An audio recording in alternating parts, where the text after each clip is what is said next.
ये मैंने आपके लिए क्विज़ मल्टीपल क्विज़ रखे हैं आपको आपकी प्रैक्टिस के लिए। मैंने आपको इंट्रोडक्शन में जो भी पढ़ाया है वो सब कुछ यहाँ पर है, ठीक है। आप अपनी पहले आप कोशिश करें, आपको आपसे नहीं होता तो मैं आपको करवाऊँगी इंशाल्लाह। आप 5 मिनट आपको दे रही हूँ, आप इनके जवाब मुझे बता दें।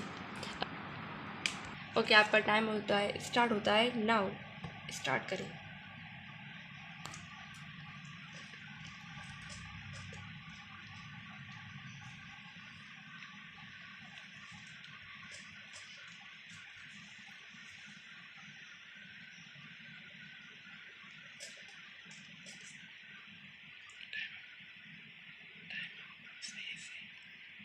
टाइम आपका टाइम होता है अभी ख़त्म।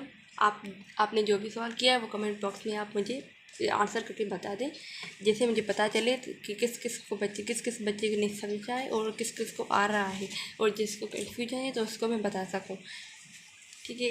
अभी मैं आपने तो किया होगा कमेंट बॉक्स में, इंशाल्लाह आपने भेजा ही होगा। मैं आपको ये सॉल्यूशन करके बता देती हूँ, ठीक है। अब पहले तो हमें बतानी है कॉम्प्लेक्स नंबर की डेफिनेशन। कॉम्प्लेक्स नंबर है क्या? कॉम्प्लेक्स नंबर है the sum of real part. इसमें मेन इंपॉर्टेंट दो कौन से करेक्टर होते हैं? एक रियल पार्ट होता है and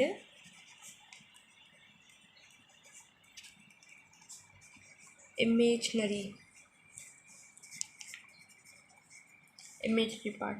then we get complex number. Simple सी डेफिनेशन है, बस दूसरा कुछ लिखना ही नहीं है। सिंपल सी डेफिनेशन क्या है?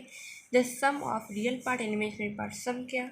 जो हमारे रियल पार्ट, इसकी इक्वेशन आप अगर आप इसकी इक्वेशन आपको ये डेफिनेशन अच्छी तरह बनानी है तो आप इस इक्वेशन को लिख भी सकते हैं।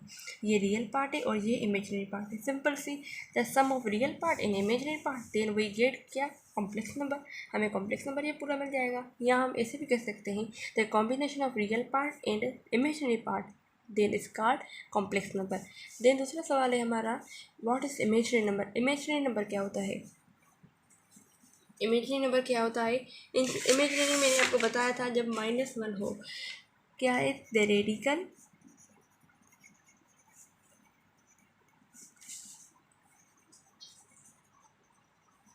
स्क्वायर रूट ऑफ -1 की बात हम कह रहे थे। हमें क्या कह रहे थे? यहाँ पर रूट की वैल्यू हमें मिली थी, रूट के अंदर -1 मिली थी। -1 हमें डिफाइन नहीं रहा था, ना ही ये रेशनल नंबर था, इस not rational number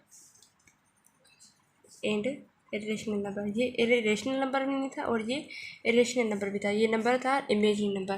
simple C difference लिखनी है, जो रेडिकल में -1 हो उसे हम इमेजिनरी नंबर कहते हैं। वो रेशनल नंबर भी नहीं होता, वो इरेशनल नंबर भी नहीं होता, ठीक है। ये दोनों आप मैंने ये थियोरेटिकल सवाल थे जो मैंने आपको करवा दिए हैं। अब थोड़े हम मल्टीपल चॉइस में आते हैं। इसमें क्या है? What is natural number? Natural number क्या होते हैं? हमें तो पता है नेचुरल नंबर क्या होता है, जो 1 से ओके। अब हम मल्टीपल चॉइस में आते हैं। मल्टीपल चॉइस में मुझे पता है आपने कर दिए होंगे। सिर्फ 3 ही सवाल है और 2 थियोरेटिकल है। 5 सवाल है। 5 सवाल कितनी देर में? 5 मिनट हो जाते हैं। मुझे पता है आपने कमेंट बॉक्स में ज़रूर आपने बता दिए होंगे।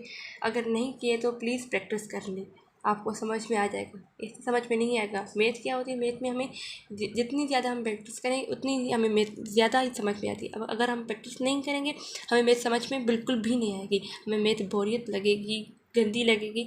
जैसे स्टूडेंट व्यूज़ देते हैं अपने, हमें मैथ बिल्कुल पसंद नहीं, हमें ये सब्जेक्ट, हमें हर सब्जेक्ट पसंद है पर बगैर मैथ के मैथ बिल्कुल पसंद नहीं। तो मैथ को आप दिल से पढ़ें तो सही, आपको समझ नहीं तब आएगा जब आप प्रैक्टिस करेंगे।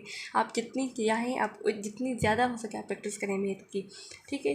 जब मैं कोशिश करूँगी मैं अपने हर लेक्चर के बाद में आपको कोई मल्टीपल चॉइस दूँ, आप क्वेश्चंस दूँ जैसे आप हल कर सकें। मैं कोशिश करूँगी, हर वीडियो में नहीं कह सकती हूँ, बस मैं कुछ वीडियो में अपनी आपको मल्टीपल चॉइस दे दूँगी जैसे आप प्रैक्टिस कर सकें, ठीक है। अब सवाल है यहाँ पर what is natural number. Natural number क्या होते हैं? नेचुरल नंबर तो आपको पता है 1 2 3 जो आगे जा रहे हैं, ठीक है। पर मैंने आपको कुछ टेबल पढ़ाई थी। टेबल की पढ़ाई थी, पहले मैंने आपको कॉम्प्लेक्स नंबर पढ़ाया था। कॉम्प्लेक्स में 2 ब्रांचेस निकल रही थी, एक इमेटियल पार्ट था और दूसरा इमेजिनरी पार्ट था। इमेजिनरी के रेशनल और रेशनल की अब 2 ब्रांचेस थी। कौन सी थी? एक थी फ्रैक्शन और दूसरी थी इंटीजर। इंटीजर में अब इंटीजर की लाइन में आते हैं। इंटीजर में क्या होता है? पहले 0 से स्टार्ट होता है और यहाँ पर +1 -1, +2 और -2 एंड +2। अब जब हम क्या करेंगे, अब नेचुरल इंटीजर से क्या होता है, अब ये नेगेटिव और दूसरी वैल्यू थी 0 और +, इन दोनों में क्या निकल रहा था? ये ब्रांच निकल रही थी होल नंबर। अब होल नंबर जो निकल रहा है वो है नेचुरल नंबर से। होल नंबर किससे निकल रहे हैं? Natural number. और यहाँ पर कोई से जब हम नेगेटिव नंबर, नेचुरल में तो एक भी नेगेटिव नंबर नहीं होता। नेचुरल में 0 होता है, नेचुरल में 0 भी बिल्कुल भी नहीं होता।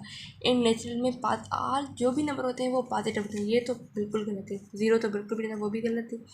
अब ये क्या है? अब पॉजिटिव, नेचुरल में सब नंबर तो पॉजिटिव ही होते हैं, तो आपका ये ऑप्शन करेक्ट है। और ऑल ऑफ दीज तो नहीं होगी, ये दोनों तो गलत ही है, ठीक है। अब हम बात करें तो प्राइम नंबर क्या होते हैं। प्राइम नंबर मैंने आपको बताया था जिसमें 2 फैक्टर हो, एक उसकी अपनी टेबल हो और एक 1 की टेबल हो। एक उसकी अपनी टेबल हो और हम सपोज 2 ही ले लेते हैं, एक उसकी 2 की अपनी टेबल होगी और एक 1 की टेबल होगी, ठीक है। ये 2 फैक्टर हैं। जब प्राइम नंबर क्या होता है? 2 फैक्टर होते हैं, ठीक है, तो उसे हम प्राइम नंबर कहते हैं। अब यहाँ पर चेक कर लें तो मैं आपको एक एक पॉइंट बता दूँगी जिससे आपको आपकी डाउट बिल्कुल क्लियर हो जाए। अब यहाँ पर 2 पर भी देख ले, 2 पे एक 1 की टेबल लग रही है और एक उसकी टेबल लग रही है, मतलब ये तो प्राइम नंबर है 2, ठीक है। 3 भी है। अब 9 पे 3 की टेबल भी लगेगी, 9 की टेबल भी लगेगी और 1 की टेबल लगेगी, मतलब ये 3 फैक्टर है, तो ये तो नहीं है। 11 है, ठीक है, मतलब आपका ये ऑप्शन नहीं है। अब आते हैं दूसरे ऑप्शन में। 2 है, हमने देखा, 3 भी है। 7 में क्या है? 7 की टेबल खुद की लगेगी और 1 की टेबल लगेगी, तो ये भी है। 11 भी है। अब 25 में 5 की टेबल लगेगी, 25 की टेबल लगेगी और 1 की टेबल लगेगी, तो ये हो गए 3 फैक्टर, तो ये गलत है, मतलब ये ऑप्शन ही गलत है। अब हम आते हैं तीसरे सी वाले ऑप्शन में। 2 भी है, 3 भी है, 5 में 5 की टेबल और 1 की टेबल लगेगी, 7 भी है, 11 13, मतलब आपका ये ऑप्शन बिल्कुल करेक्ट है। ये आइडेंटिटी से मिला गया है, ठीक है। अब ये सवाल मैं आपके लिए छोड़ देती हूँ, आप ये कुछ सवाल कर लें, सॉल्व करके मुझे प्लीज़ कमेंट बॉक्स में करके दिखाएं। इसकी सॉल्यूशन मुझे कमेंट बॉक्स में दिखाएं मेरे को। आप जैसे कि आपकी प्रैक्टिस हो जाएगी, ये मैं कर दूँगी, मैं आपको कुछ भी मुझे नहीं है करने की, मैं कर दूँगी, पर आपकी प्रैक्टिस रह जाएगी। आप इसे कर दें खुद और मुझे